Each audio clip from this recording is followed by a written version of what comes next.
name John Double O Fleming? And where does the name come from? We just realised next year I've been DJing for 40 years. No way. Yeah, and I started young when I was 15, so yeah, it's quite frightening that I've been doing it this long. Obviously, with you coming to Godskitchen over in Ibiza this year, when did you first hear of and experience Ibiza? I played Star Club. That was Eden, but it was called Star Club back then. It was indeed. That would have been very early 90s. I got Shine, so I'll be with Paul on the Thursday before. He's the best. He owes me to Shine. He's the one that brings me over to Ibiza. We're good mates, first and foremost, but then, just works me playing before him. That's why I stay true to the underground scene, and I play at a load of underground clubs and underground festivals because that old ethos is still in place there. It's music led. There's no camera phones or anything like that. It is still there if you dig hard enough, isn't it? It's there in Drow. I'm playing some amazing shows. I've seen some of the places you've been playing, and the places look spectacular. When I'm playing Own Spirit Festival 5-hour set, it's a festival 5-hour set. Festival giving a 5-hour set. Yeah, not one single person on the dance floor is holding up a phone. They're not facing the DJ. They're facing each other. They're vibing with each other. They're dancing with each other. It's what the scene was about, still is about, and that's why I like playing these scenes, and I'll continue to play them.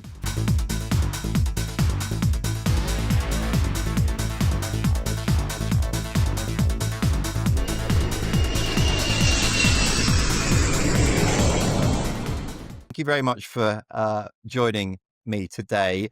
I've been a big follower for many, many years, and bizarrely, I don't think our paths have ever crossed, which is strange. They haven't. No, never. And I think this is the first podcast I've done that I haven't met the person that I'm interviewing, which is very, very strange. So there we go. Obviously, your name has been up there, John Double O Fleming, for as long as I can remember. Which is when did you start? What year were you started into DJing? Well, I can answer that because we're going to make a big deal of it next year. We just realised next year I've been DJing for 40 years. No way. Yeah, and I started young when I was 15, so yeah, it's quite frightening that I've been doing it this long, and thankful that I'm still here doing it. Yeah, I mean, obviously, I've done a bit of a deep dive into you because I know that you're heavily into production. You're still touring as well. You're all over the place, aren't you?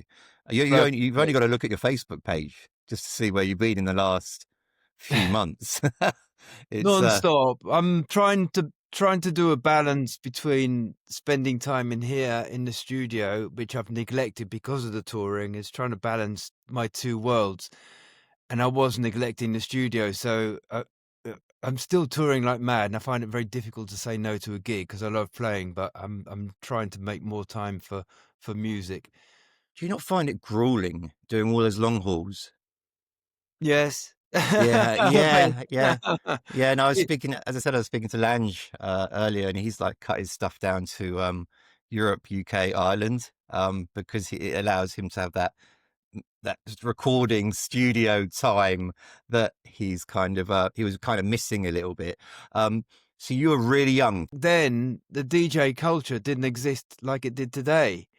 So the DJ thing was, it was like the top 40 clubs where you got this celebrity DJ on the microphone playing top 40 music to people. That's what the DJ culture was. There wasn't the scene that we enjoy today. That it simply did not exist. It wasn't there, and it was kind of bubbling away in a certain degree. I was very fortunate. I don't live there now, but I got brought up in Brighton, lived in Brighton, was fully engrossed in the Brighton culture, and there was heaps of record shops. So as the 12, 13, 14-year-old me just gravitated towards enjoying really, really good music and venturing into those record shops, which resulted in me kept buying music. And I met what was probably the beginning, of the underground kind of culture that I discovered via the guy that worked in the record store, and he was the underground scene was predominantly in the gay scene. That's where it all kind of kicked off. You had kind of the disco music was way before my time, way before, and then there's this offshoot of disco which become house and the electronic scene that we know today. So I was listening to that, enjoying it, and this guy played an underground club in Brighton playing that music. So he invited me there. He said, "Look, you're obviously showing a great interest in music." You know, he identified that it's rare to find someone else that's so passionate about music like he is. So he took me there, completely underage, and but I just stood in the back just watching him. And then what would happen? There'd be like the usual kind of top 40, the usual commercial stuff early on. Then at nighttime, it just went dark, and the laser came out, and he started playing this amazing kind of underground music. It was still a little bit offshoot of disco-ish, but that's what got me obsessed with music. And then I was just fortunate. I was at school where all my mates would play rugby, football, all that kind of stuff at lunchtime or after school, and I'd go to the record shop in my lunch break and afterwards. And then, especially at lunch break, I come back with a bag full of records, and the headmaster at the school at the time said, "Hey, I can see you enjoy music. You can use the music room. We got a record player there, so you can listen to what you bought." So I would sit in that room just listening, obsessed, listening to every little moment of those tracks. And then the headmaster said, "Oh, we want to put some entertainment on for the kids, like under 18 night. Do you want to play this music at the club?" So I said, "Yeah, I'll do that." And it still, I still didn't grasp the DJ thing. You know, it's still in my head. It was the top 40 thing. And then this club was just baffled with what I was doing because I was playing music without speaking, but all the kids were going crazy and enjoying it. And the mums and dads and the staff were going mental. They were like, "What on earth is this music you're playing? This is phenomenal." So the club owner said, "Whatever you're doing is groundbreaking. Do you want to play the main weekend?" And they got me permission from the council, local council, because underage. Yeah. That's where my journey began. And then that club, which I was fortunate, it was called Stearns. It was in Worthing, and that became on to be one of the biggest rave scenes in the UK. It was an 18th century manor house, 3,000 people. So that was my first introduction to clubbing. I was at the top room, and then the club owner there said, "This is amazing what you're doing." It was the Mr. Celebrity DJ was downstairs, microphone, slow dancers, all that kind of stuff. He said, "We need to put you downstairs." So they experimented, and the place went mad. So I started making raves back in those days as a 15, 16, 17-year-old me. And it was at Stearns. I'm very familiar with Stearns. I was resident DJ there at the age of 15. So What a I was there fascin before Stern, yeah, before Interdance came in, all the raves. Yeah, It yeah. started as Purple Haze was the first raves, a guy that had a pirate radio station, and it went on to Interdance. And I was responsible for putting raves on back in those early days and turning it into a rave venue. I mean, it's iconic now as one of the very first places that was pivotal in the scene. And Yeah. what a fascinating story to start off with. I think that's one of the most fascinating ones I've ever had, to be honest, especially because I've got a particular love for Stearns as well. And when you said that at the end, I was just like, what? Wow, I had no idea. Because as I said, I've seen your name so much, but I don't know never knew too much about your original background. And I find this with a lot of the people that have been in the scene for such a long time. Yeah. They seem like they've been there forever, and I never know how they started out. So this is always really, really enjoyable. And was it whilst you're at Stearns that you thought you can make a career out of that? Well, it was you got to remember this was the days before internet, and things were viral. You know, even magazines weren't really around. It was a viral thing, word of mouth. You know, you get a buzz from, like, Stearns would go across to Brighton, the nearest city, and then that word would spread upwards to like Crawley or to Hastings and then Portsmouth, Chichester. So organically, my career was growing in the South Coast. One example was the Zap Club. Yes, Brighton, yeah. They they saw what I was doing, and obviously I had a cult following in Worthing, and then they headhunted me and said, "We need to talk to you. Do you want to come and do you want to take over?" At the beginning, it was the second room, but the Zap said, "We'll give you the second room." So that's pretty cool. I'll take that on. And then it was so packed in there, I ended up going in the main room. And then from just like I said, things kept growing. And then I got headhunted because of the success on the South Coast to go and play in London. So I started playing in all the London rave scene, Bagley's Film Yeah, Studios, yeah. Inside Up, all What those year would it's great like, yes, days. Sunnyside Up. I was at Sunnyside Up when you were playing many, many Many, times. many years M ago. So Yeah, at, it SW1 Club, in Victoria. that's right. Yeah, yeah, I was there a lot, you can So the say. era I'm talking about, that Stearns was at the 90s, Yeah, well, that the was well late before, 80s, going yeah. all the way through to the 90s. Zazat was mid-90s, Mhm, and mhm. then, yeah, it was like kind of mid to late 90s was the London scene. So there was Yeah, always a north-south divide, and then I remember Scott Bond headhunted me because he started Gatecrasher, and it was originally Birmingham, and he said, "We want some of that kind of southern because we played a lot harder, really, really hard. So we want some of this up in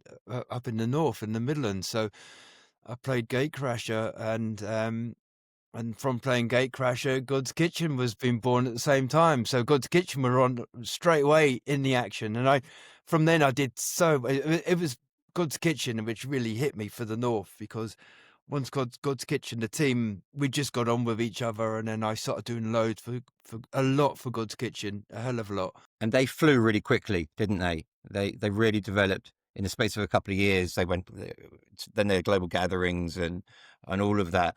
Can I ask you a question? Yeah, have you always been John Double O Fleming? And where does the name come from? I've Well, we're always gonna wondered wind this. back to the rave days again. We'll head back there because when I was doing the raves with a mate of mine, and when the raves were really, really taking off and exploding, everybody had rave names. You had Groove Fabio, Groove Rider, Pig Right. Bag, all those Yeah. names. Kenny Kid, all those lot. All Yeah. that. Yeah, Yeah. you didn't use your real name, but I wanted to use my real name, which is John Fleming. Yeah. And then under pressure of those days where you had to take your artwork to a printer to get the flyers printed, all that kind of stuff, I was literally thrown on me that they said, "You need a rave name." I said, "No, I don't." They said, "Yeah, we need one. We're going to the printers now." So Fleming, Ian Fleming, he wrote the James Bond films. So yes, so yeah, Double O Fleming. That's it. That's your rave name. It was literally thrown on me like that, and then it stuck. It just stuck with me. That is my rave name. And then later on, I tried to get rid of the double O and just use my name. It didn't And then work. it didn't work. No, fans were saying, "No, you can't do that. It's part of you." Part So of you. it's still I part of did me have a today. sneaky feeling it was something to do with James Bond. I, Yeah, yeah. I'm not related to him or anything, Ian Fleming or anything, but that's what it is. It's just a play on words, stuck still today, and if anything, it just reminds me of my roots. That's what I like about it. When we speak about the name, I see the double O bit. It keeps me firmly planted to why I started this in the underground scene, the rave scene, and how I want to stay a firm part of that. Hence why my musical ethos stayed true since that first day. how has your sound evolved over the years? Because you've played a lot of different sounds, haven't you? Um, like you've even played Psytrance and that sort of style. I've been having a bit of a nose over the last couple of days into your history. I know what you play now, obviously, but how has that evolved over the years for you? I think trance is always a big part of me, and so is the psytrance scene, Mm, because I was introduced to the psytrance scene. It was called Trance yeah, back go on. then, and then it got renamed Psytrance, but that was in the early 90s. I've always been connected to that scene. My original record label partner was Transient Records, and they were the home of Astral Projection, Junior Reactor, all those great Yeah, names. yeah, yeah. So I got a good introduction to that sound. But the trouble with genres, they're so confusing, and I still play the same kind of vibe, but I get renamed different things because genres keep evolving. Mainstream take over the genres, and they kind of make it into what they want to make it. Mm. So I navigate somewhere else to get away from that. But it's like yes, I consider myself a trance DJ, but I can't say that today because what trance is today is something completely different to what trance started out as. Though it's starting to re-involve now in the underground scene, but Hmm. it's completely two different scenes. It's like you've got mainstream trance, you've got this other world of trance. The music, the scene, the people, everything's completely different. Yeah, And absolutely. I mean, I've got to admit to you, I love Psytrance, and so do my children. And they're 5 and 8. They yeah, love listening to Psytrance, and purely because I have it on when I'm working out, and they just love the tempo. I think it's a beautifully made music. The way it's made is just fantastic. It just does something to me, and I think it's kind of one of my favorite music sounds. And I've been through a lot through being hard yeah, house, and but when I was looking at the era Psy Goa trance, I was just like, oh, interesting. As uh, and did you have any mentors as you were going through this, or was it too early, or were you just too literally winging early. it by yourself? It was just too early. It was Yeah, just that we we were creating the scene. Now, I yeah, played my small little part in it because, I was creating raves and all that kind of stuff and underground parties. We still do that today. It's built in me. But at the same time, in my local area, we had Carl Cox, we had John Digweed, we Fatboy Slim, we had all those great names, Dave Clark. We were all doing our piece at the time. We were creating parties because there wasn't a scene for us to play in, and we wanted to play, so we made the parties to play in, and then we'll help one another. Like, if someone had a night going on, I want to be involved and play my part. But back then, to play a part was you help Britt carry the speakers in, set up the crates, all mm, that kind of stuff. mm. To set it all up because we had to set everything up ourselves. So, me getting hands on doing that, I earned myself a DJ slot. Didn't earn any money, but I was able to play all those tracks that I found during the week or been finding over weeks just to play out. That's what we did just to play out, but we were all contributing together. I'd pull my crew to go to their party, and then they'll do the same to me with one of my parties, and bring their crew over. So it was very united. We really helped each other back then. So we were all mentors to each other, I guess. But there wasn't Yeah, of one single course. person to look up to because we were creating it You were as like we a, went a along. group of people developing and learning at the same time and breaking things, and that doesn't work, this works, and yeah, there's some big names there in that era. Yeah, changing at the time because the government at the time were anti-rave. There Of was this big course. anti-rave stance. So, Yep, yep, every time there was so-called underground party or warehouse party, they were against us. So yeah,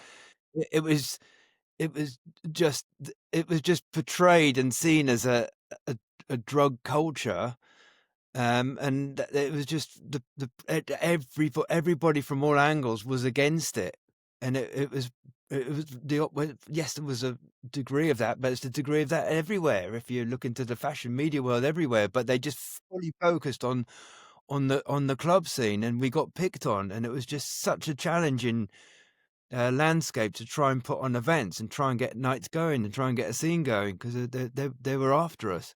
and they went in really hard as well, It didn't went they? them really hard because they Yeah, wanted those headlines in the local papers and and they got everywhere. them.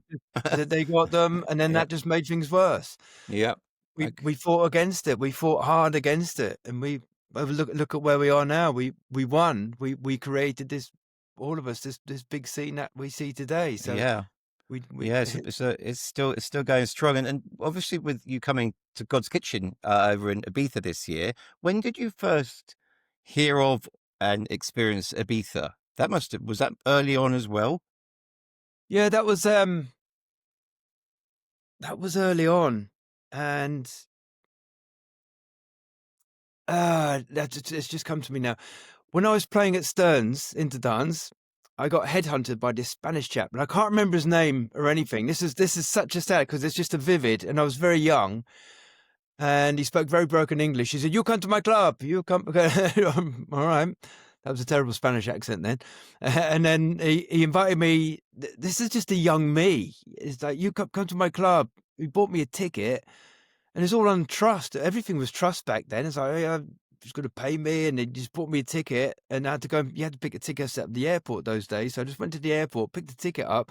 I'm going to Ibiza, and that was Eden, but it was called Star Club back then. It was indeed. Yeah. Yeah, so I played Star Club, and it was all different then. The DJ booth used to be in the middle, and you had the two Yes. areas there. So there I was playing in Ibiza, the young me, the guy, met the guy again, play that music you played, and that was my first introduction. So I played at the Star Club Do you know quite a roughly what few year times. that was?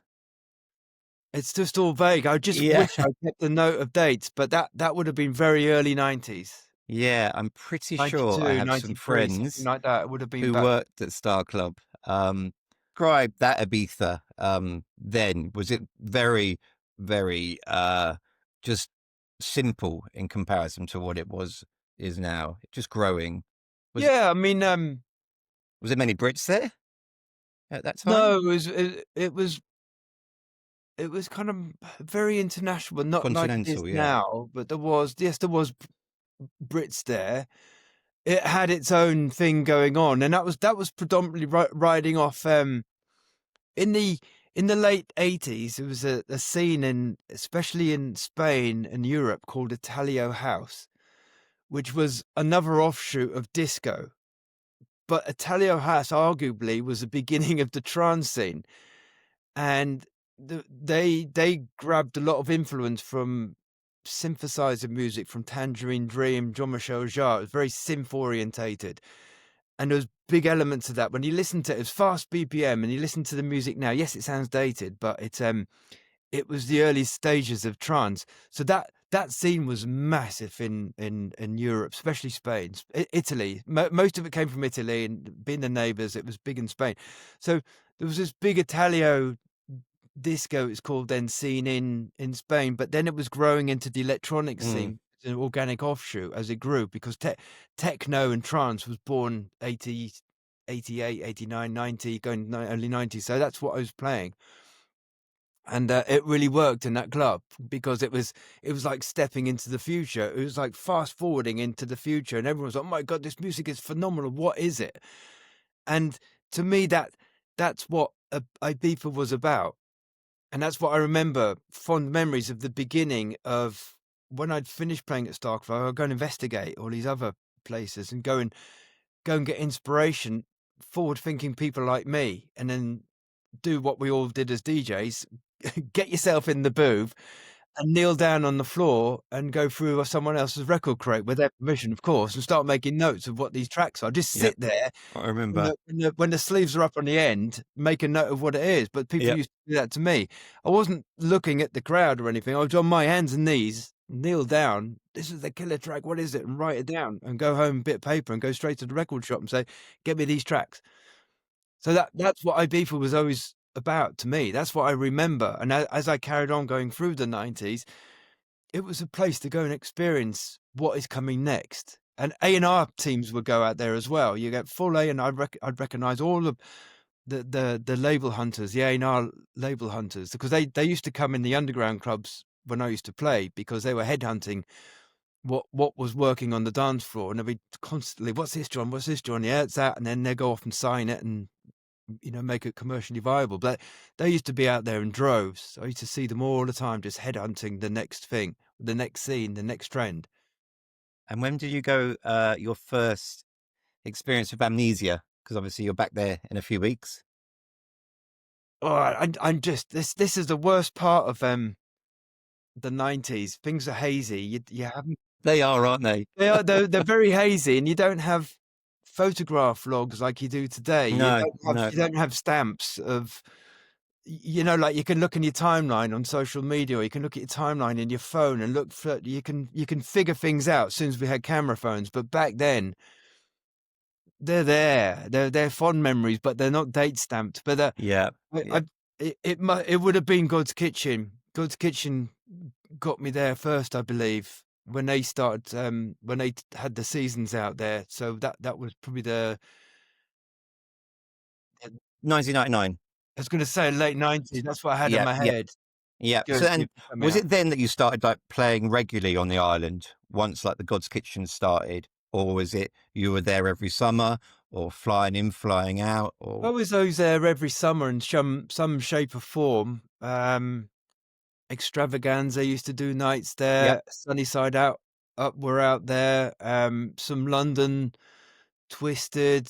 I can't remember who else was out there. There's some London underground promoters were going out there doing pop-up raves and things like that. So I was always out there up to something, doing something. good So yeah, times, eh?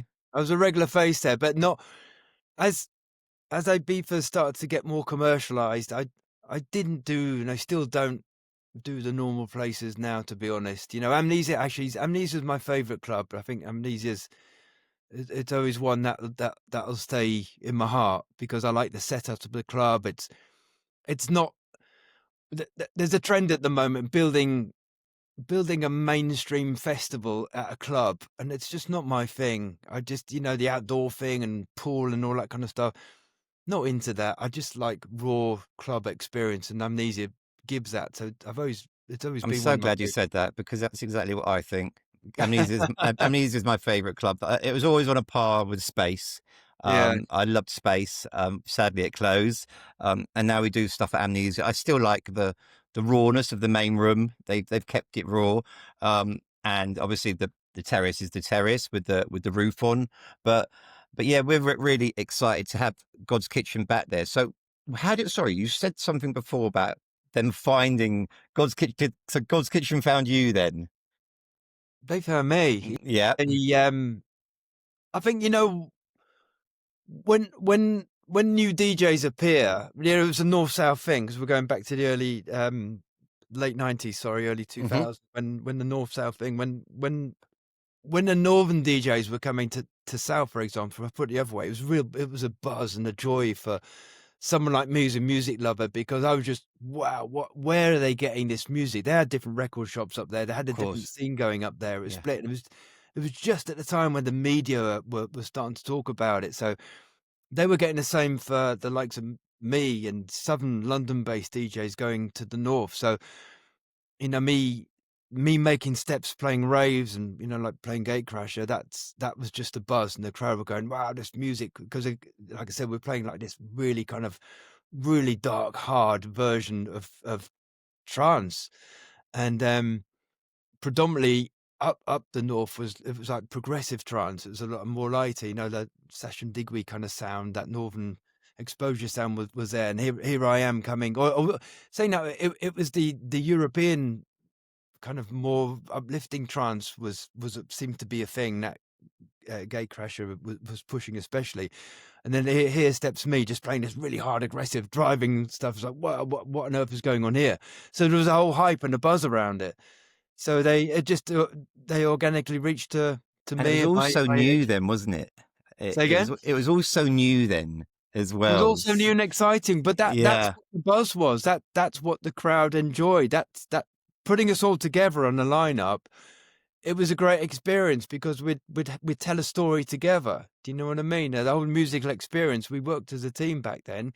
We worked on set times together back then, just to make sure that the best experience was on the dance floor for everyone. We'd contact each other.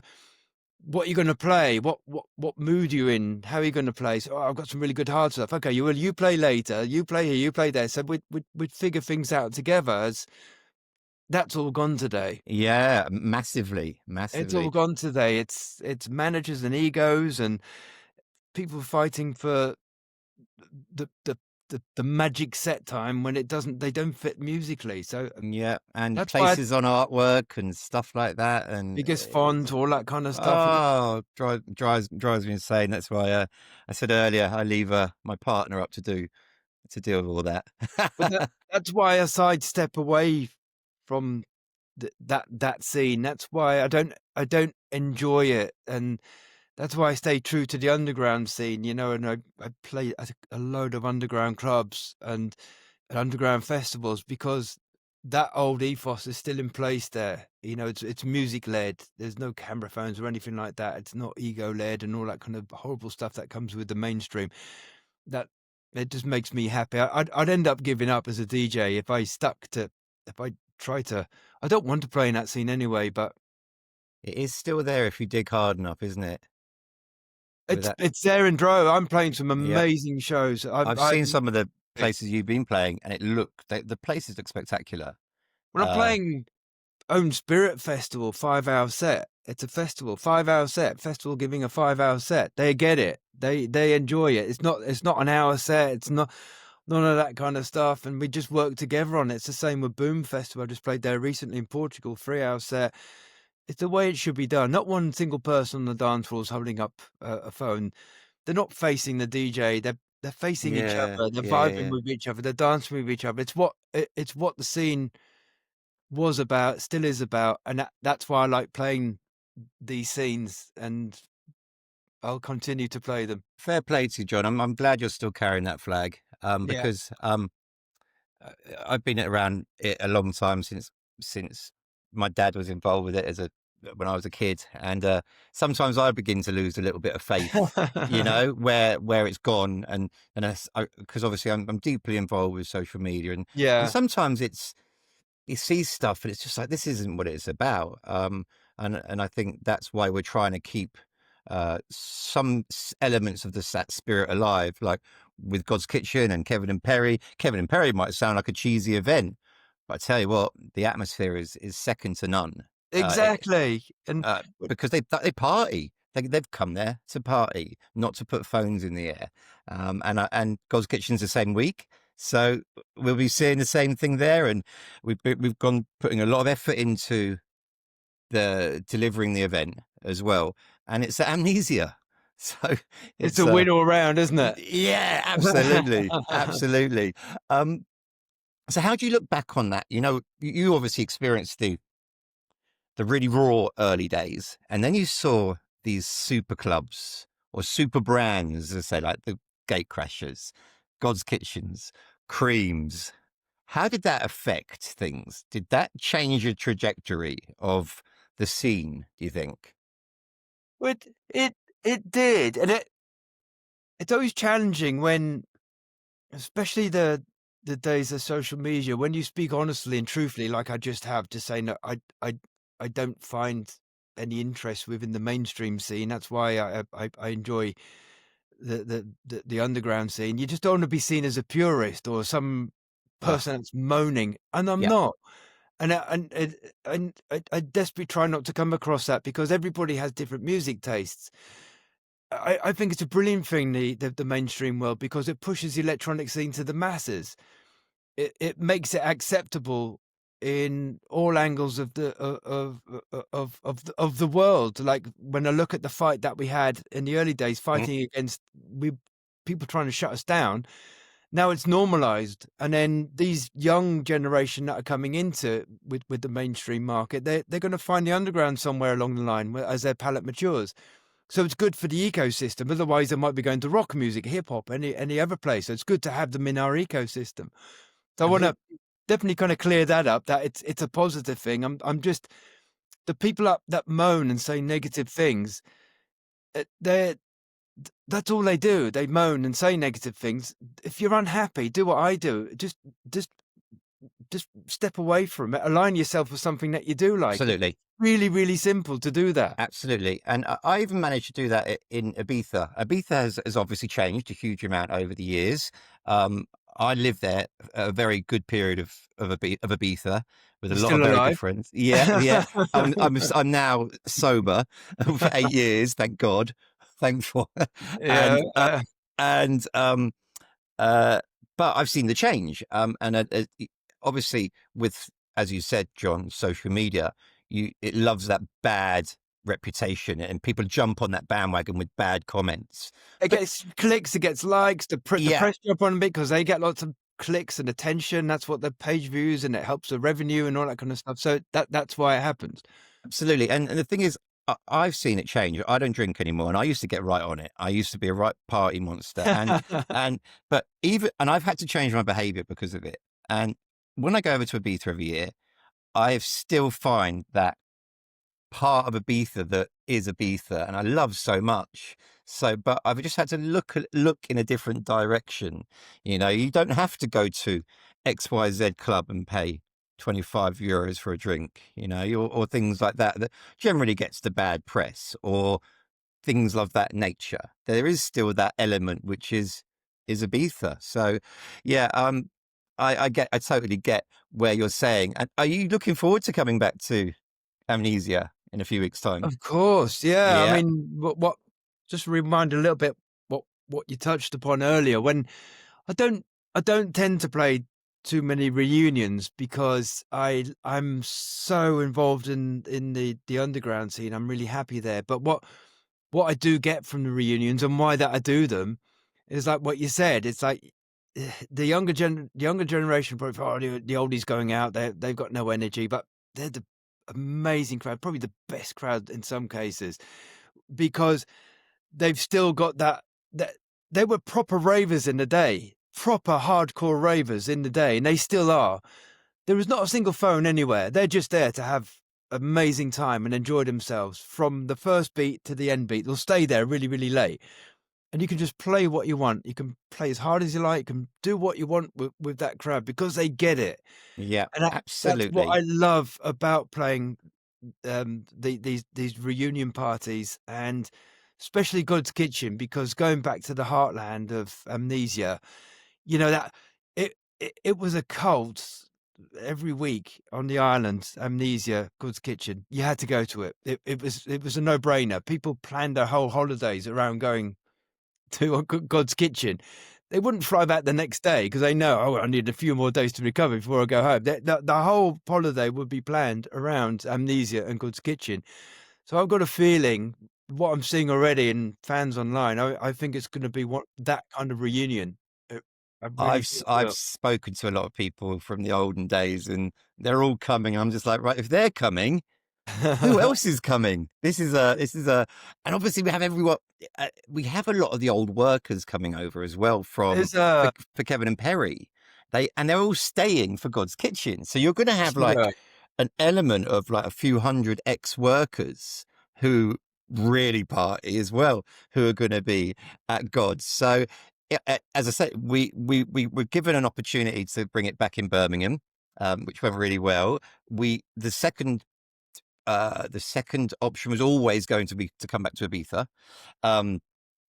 And here we are. So yeah, who knows where it's gonna take us. But and can I move into your music side of things? Because so many people watching this will know you for your music. And I've obviously done a deep dive again, and I've literally got lost in the amount of music you've been involved with. When did you start the production side? When did the production side of you come alive? Production side happened, I think it was must have been about 95 when I started showing interest in it. And then I think the first release was 96, 97 going forward.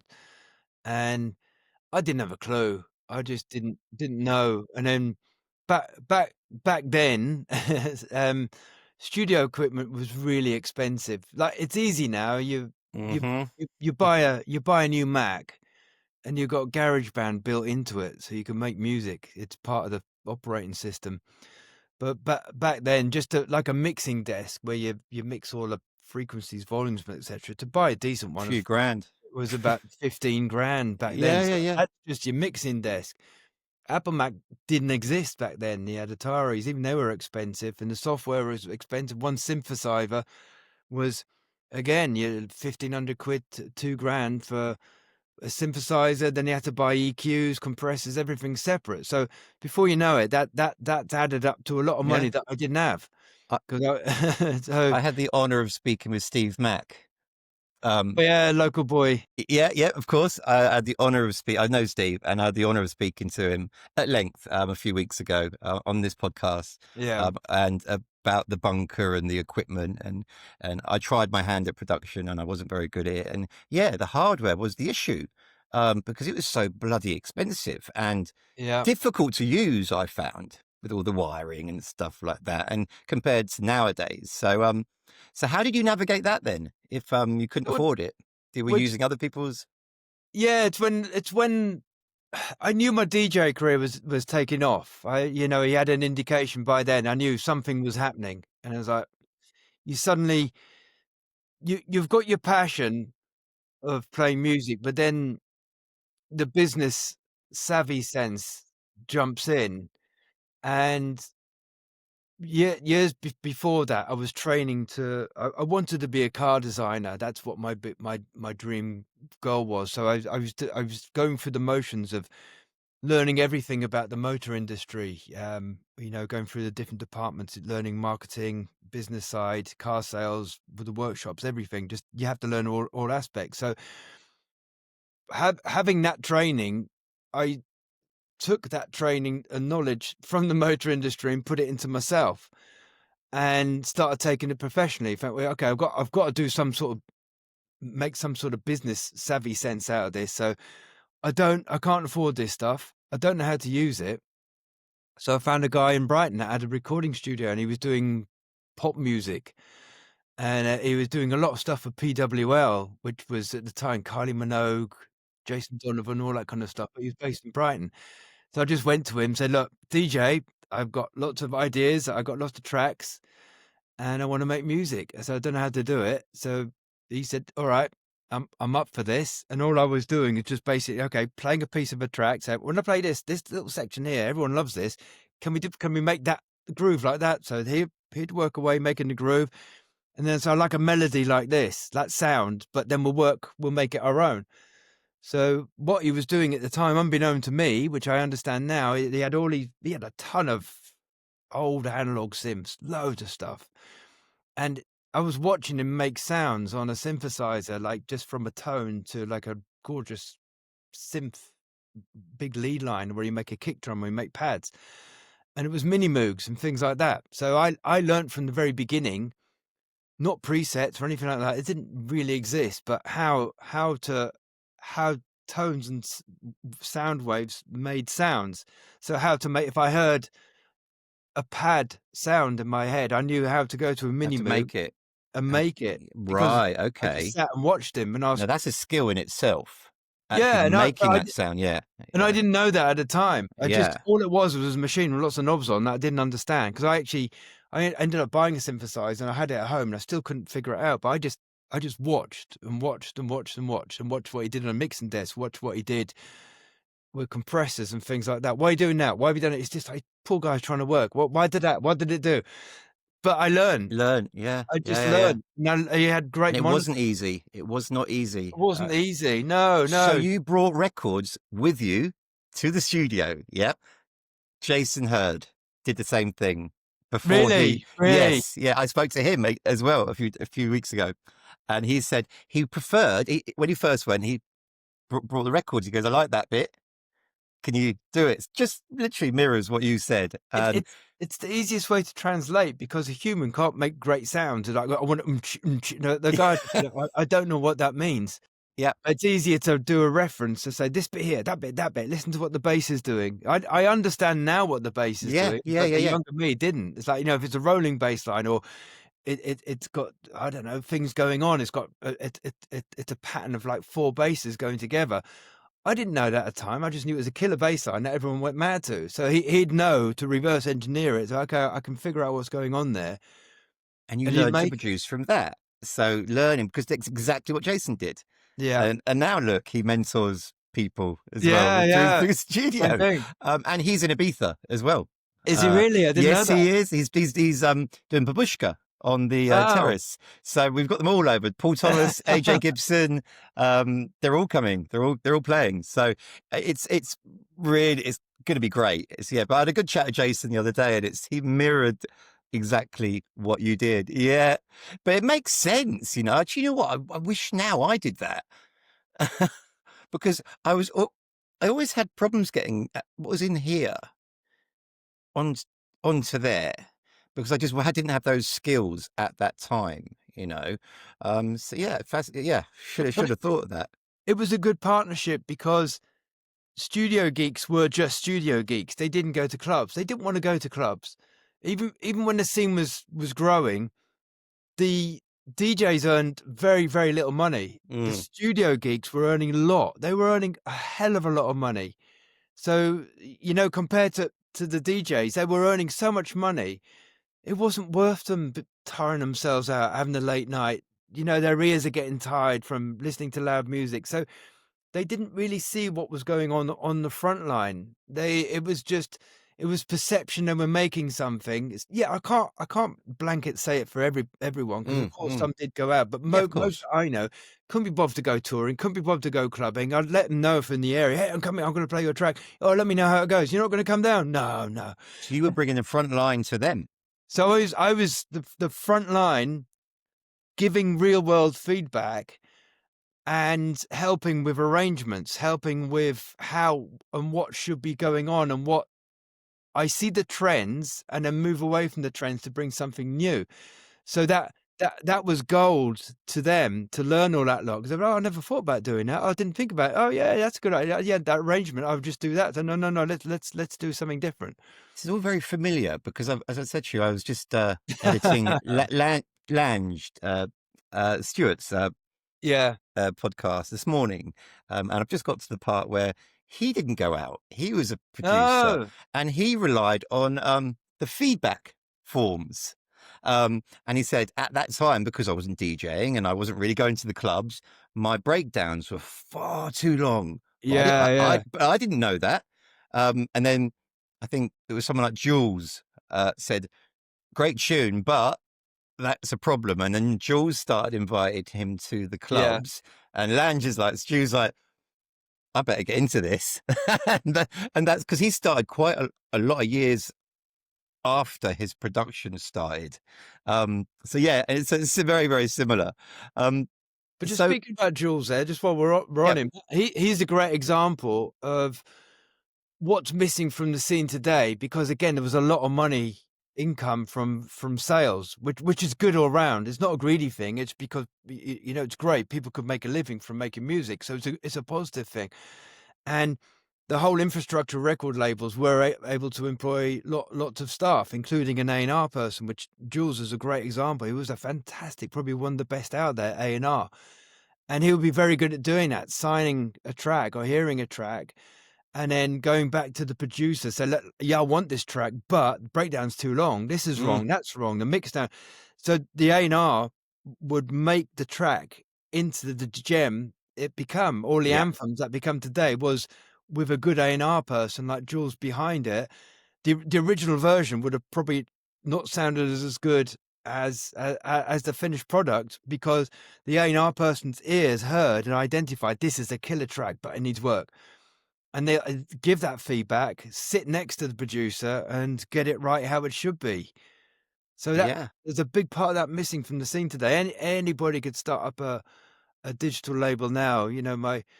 My dad could set up a label. He ain't got a clue about anything and to do with the music industry. He could set up a record label and just sign anything. It's just Mm. what it's become now. So a lot of labels around are just taking. And then when you go through hunting on record stores, you're like, my God, I can't understand how a lot of this music's been released. It's awful. It sounds terrible. There's no one at that front line telling that person, this is wrong. Let's make it right. Let's get the mix down right. Let's take this out, change those bits, make it into a good track. So that's a big part of the industry missing. It's a little bit like with record shops not being the people at the record shops being the filters, knowing the people as they walk into the shop and going, John, you're going to love this, and then drops 10 bits of vinyl in front of you, because that's what the filters were. The big filter that's missing back in those days, because I worked at a record shop and was heavily involved, is that the distributors used to be the filter. Mm, Because the distributor had to buy stock in. They would be buying like 10,000 vinyl. So that's a lot of money for a lot of them. They're money, not going yeah. to buy 10,000 of one single if it's bad, because they're going to be sitting with, they've just wasted a lot of money. And then then the next filter was a record store owner. It was all done via the phone then. Play this track, listen to that. And then if it was a bad track, the record shop wouldn't buy the vinyl, but if it was a really poor track, because they couldn't sell it. And then they just got stock wasted money sitting around. So that filter process was in two stages to stop that. So yes, someone might have a bit of money and then press the track up, but they wouldn't get it to the distributor. Distributor would just say, "No, this is terrible. It's an awful track. Make it right." It's So so that it's tougher to get your music. Now it's a free-for-all oh, yeah, with you absolute free-for-all, isn't it? I mean, we I don't know the numbers, but I've heard some outrageous numbers about how many tracks are released on online every week, and it's just like, how do you find the tracks? nuts, and How it it's what's your secret of being in the game for so long? I imagine it's because you've always kept on that underground route as well. You've always tried to steer yourself away from this just keeping to what you love. what I love doing is introducing new music to people, and even if I'm playing, which I do, because mainstream events do like to book me, and I like to play them, and Mm, and I've always had the same stance when I play mainstream events all the way through my career. I'm there not to play all the biggest anthems, all that kind of stuff, to get on the microphone and all that kind of stuff. I just do my thing. I want to bring a unique, different experience to the dance floor, and I'm known for that. And I don't sway away from that. And I play a load of new music, and that's what they get from it. And from that night, that crowd for that 2 hour window that I'm playing have realised that they're actually dancing. They're not hands in the air. They're not haven't been forced to go up. They've got their heads down. They're dancing, and they're an hour's gone by and they didn't realize. They're like, wow, where have I just been taken? So you're able to take them on the journey. When you step away from that night, you just stand out to be different and unique on that night, because then the next DJ comes on, let's 1, 2, 3, hands in the air, and it's all the big tracks. Again, there's nothing wrong with that, because no, people like that. They like that sing along experience. They like to hear tracks they've heard on podcasts and everywhere, and they want to hear it in the club and dance to it. So again, there's nothing wrong, but it just points out that having different types of DJs in one night, it breaks the night up. So that's yeah. what I tend to bring to it. I do my bit to break up the night, go into the future, and then the rest This is around what it. Nick is good at booking at. He is good.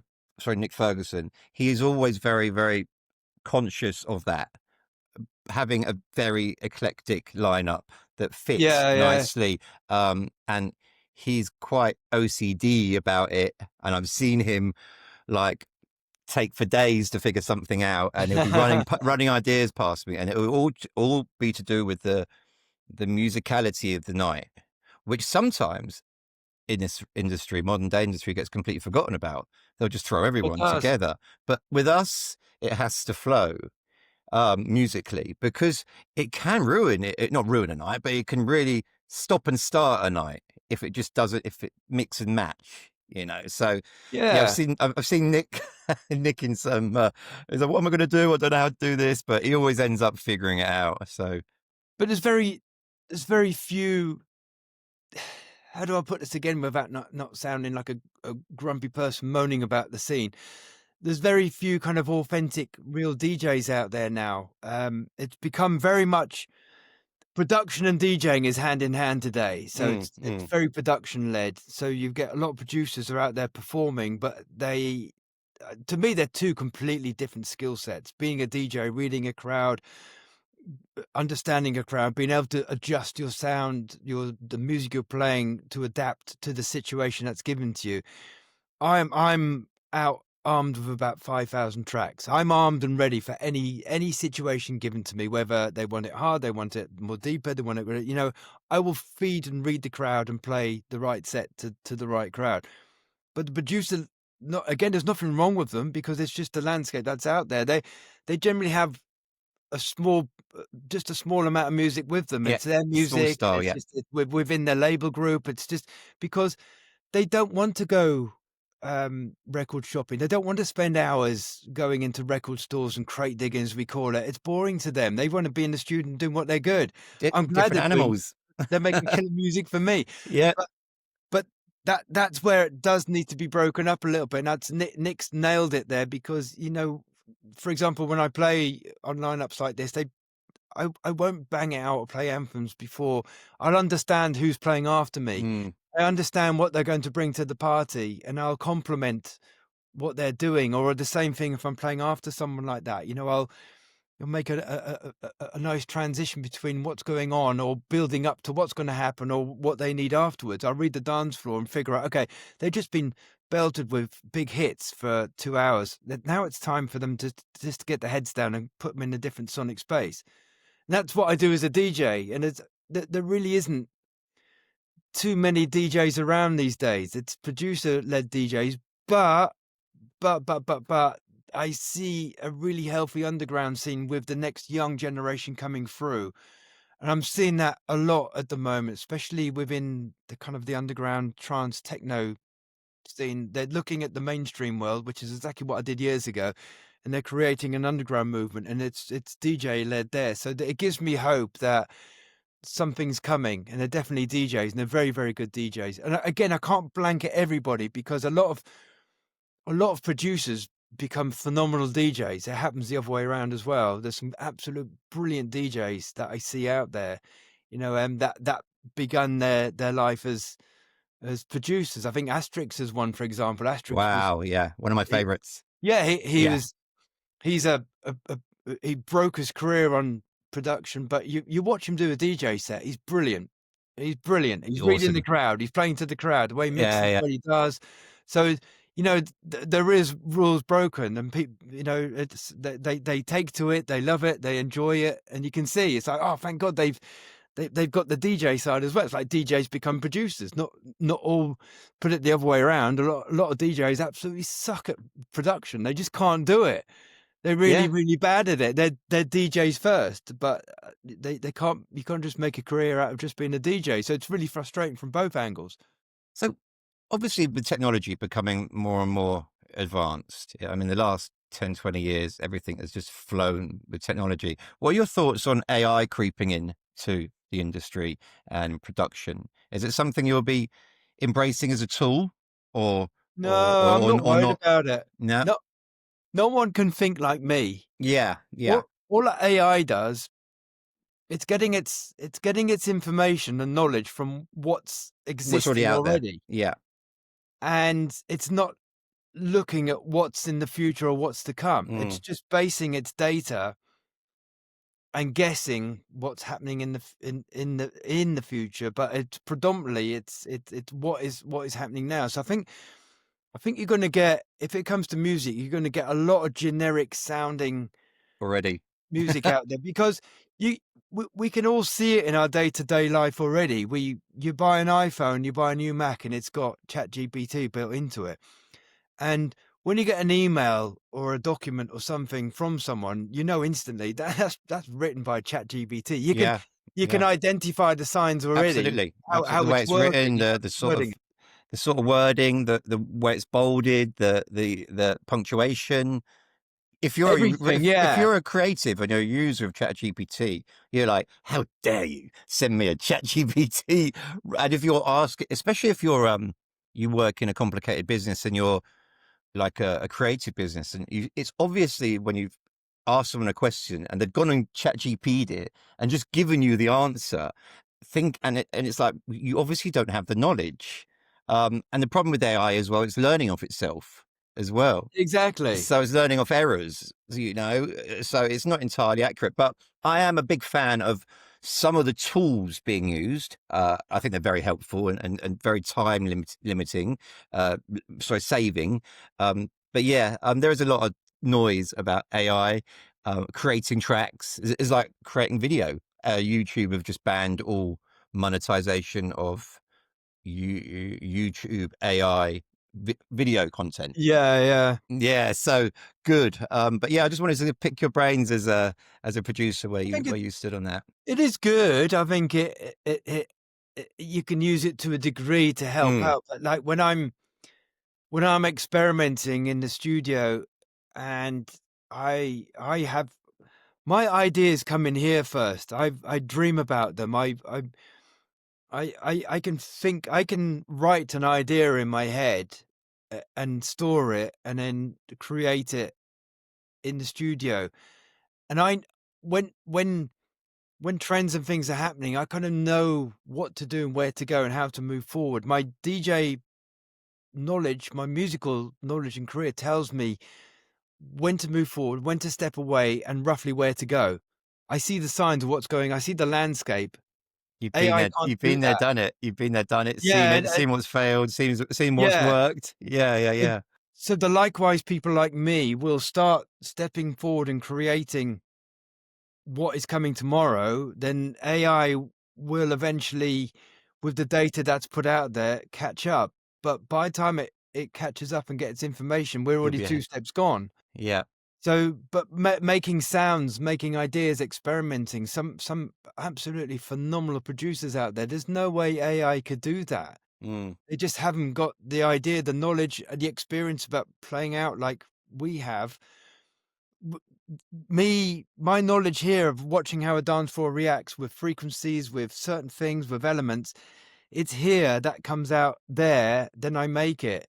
AI hasn't got that experience. It hasn't got that experience. It'll give me a rough, Yeah. Okay. generic idea of what a DJ should be, but it'll be way off. Yeah, I'm really glad to hear your opinion because it is a talking point um, across every industry at the moment. Um, and yeah, it's I've heard that a lot of AI tracks are being released at the moment, and it's making an already saturated industry even more saturated. Um, But I've just had you for just a final closing thing yeah, with that. The great thing is, don't use AI.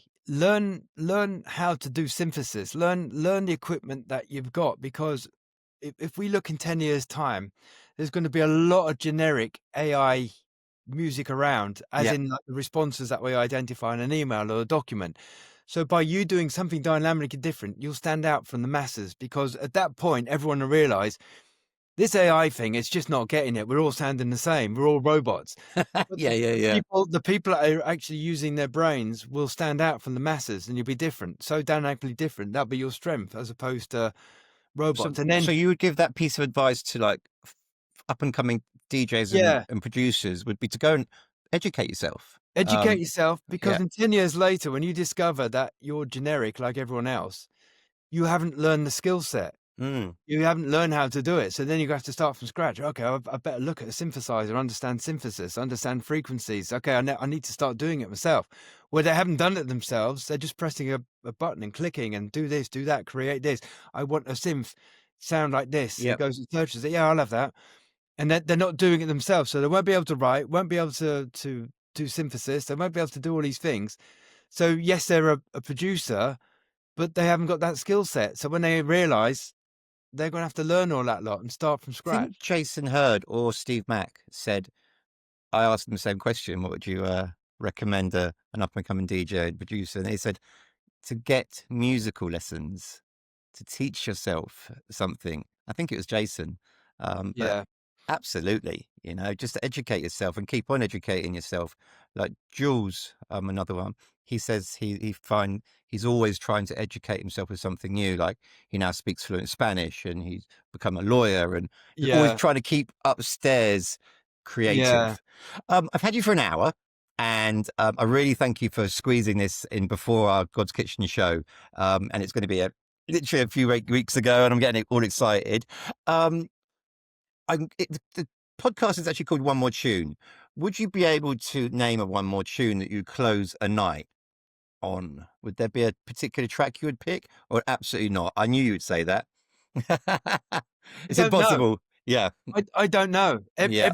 Every situation is different. Every situation is Okay. different. Whatever I've been playing, whatever vibe I've been going in, whatever the crowd want, they my my my feeling of reading the crowd dictates what I play, and it's Hmm. not an anthem. Or it's Totally not. get it. It's not. Yeah, no. I just, if I was in a deep vibe or something, the one more tune would be a deep vibe to finish it off. Yeah. I'm that type of DJ to play a big anthem, sing along. Yeah, of course I do. If it's if I'm presented to the right crowd and they want that, I'll play it. Yeah. It's I every every single set of play, nothing is pre-planned. I have no idea what wow. I'm gonna Okay. play. Bro, Good to as I'm hear. going along, I have no idea what I'm gonna play. I got my playlist sorted. Like I said, 5,000 tracks. I know where to go for energy levels, for what vibes to look for. I have no idea what I'm playing. I absolutely knew you were going to say that. And it's strange because I've spoken to a lot of DJs doing this podcast. It's been great because we've only been doing it over the last 6 months, and it's growing nicely. We're getting we're getting a lot of people coming to us asking to come on, and I'm asking this same question at the end of the show. It's like, would you have a one more tune? And I would say it's 50-50. Is it really? I was going to say, I'm just about to ask you that. What do others say? It's 50-50. And then sometimes I'm like, I hate asking this question because I know it's going to be, I can't tell you that. And then all of a sudden I'll get a surprise. Like, oh, I'd play that straight away. It's really, really bizarre. And and I knew you would have no idea because of the way you had just been talking throughout this podcast and the flow. You just go with the flow. It's just that everyone's different, and I guess every DJ's career or a producer DJ career is known for something different. It's like if I don't know, if you asked Rude, what's your one more tune? And he hadn't played Sandstorm. You just know that's his weapon at the end. Yeah, absolutely. That's what's going to make that's the one we've been waiting for, and the place would erupt. So it's placing the right tune at the right time. So that's a good example of that one more tune. Imagine the atmosphere and the eruption that he plays at as his one more tune. Oh. So God, it's every scenario is different. When I'm not known for that, I'm not known to be an anthemic producer. So yeah, of course. It's like with Sash, he's got 2 or 3 really big anthems there that would just explode, and we have him. We have him playing on the terrace at Kevin and Perry, and everyone loves him. Great guy. I love Sash, and when he drops those tunes, which he does at Kevin and Perry, the place goes wild, but they're all expecting it. They're all expecting it. Yeah. John, this has been really, really fascinating. I didn't know a lot of the questions coming in. Sorry, the answers to the questions coming into this. And as I said, we've never crossed paths before, but we will see each other in Ibiza. Yeah, we'll have a good catch up. I'll be there early. I'll be there. So hopefully we'll catch up during the week when I'm there. When are you going over? Are you going over a few days earlier then, yeah? I am. I'm going to go a few days earlier because there's a lot of colleagues, everyone that's on Godskitchen. You've got Shine as well. I've got Shine, so I'll be with Paul on the Thursday before. He's the best. He always gets to Shine. He's the one that brings me over to Ibiza. Otherwise I probably would not go-ish. But Paul, we're good mates first and foremost, but then just works me playing before him because he knows I'm not going to bang it out and do anything silly before, and I set the stage for him coming on afterwards, and we just got on so well. So no doubt, you must have been playing together for decades now. We have, and I don't know if you know, because we get on so well as friends and we share a lot of the same visions with music. This was all born in Ibiza, an Ibiza story. When I was playing from Shine 2 years ago, I kept playing for him, and we just said, "Oh, be great to do a full show together." And I just happened to mention that to a promoter in Toronto. Just said, Paul, we're kind of looking to do something. And he's not. I go into the underground world, progressive techno world, and he predominantly gets Hernan Cattaneo, Nick Warren, all that kind of stuff. And I just mentioned it in conversation. So me and Paul want to do a whole night together. We're just trying to figure out how to do this. And he said, I'll have that. And I said, yeah, I wasn't pitching it to you. He said, it's all right, okay. And then he turned it into a back-to-back set. And he said, oh, let's do you back. So I don't know if Paul will do that. Paul doesn't do back-to-back. So then me and Paul, the message got back to Paul. He said he wants back-to-back. And Paul said, I've never played back-to-back with anyone ever. And then we were talking about it in Ibiza. And Paul said, should we do back-to-back? I said, yeah, but you play off your laptop. I play Yeah. He has all this equipment, doesn't he? Yeah. So, and I said, come on, let's do it. So we agreed to it. And then as we're talking in the room upstairs at Shine, I went to play. He played after me. Us not figuring how to do this. We just literally on the spot, like, should we do a practice mix? This is like the crowd's rocking in front of us. So, all right. And we were just literally discussing, my last track. Okay, if you do this, you do that, I'll get this in.